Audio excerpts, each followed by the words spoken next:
Army, police, BDR কিন্তু আমাদের ছাত্রছাত্রীদের উপর গুলি ছড়েছে এবং এমন হারে গুলি ছড়েছে যে আশেপাশে বাড়িতে কেউ যদি জানালায় দাঁড়িয়েছিল, ছাদে দাঁড়িয়েছিল, তারাও কিন্তু গুলিবিদ্ধ হয়ে মারা গিয়েছে, আমরা দেখেছি।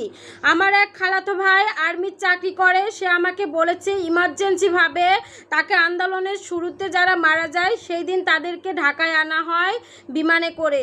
আনার পরে তাদেরকে গুলি করার নির্দেশ দেওয়া হয় এবং তারা গুলি করে তখন।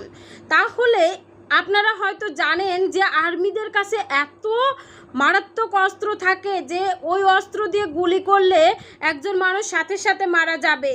এই জন্য কিন্তু তাদেরকে নিরীহ মানুষের উপর গুলি করার কোনো আদেশ দেওয়া যাবে না। এই বিষয়টা কিন্তু মানবাধিকার লঙ্ঘন।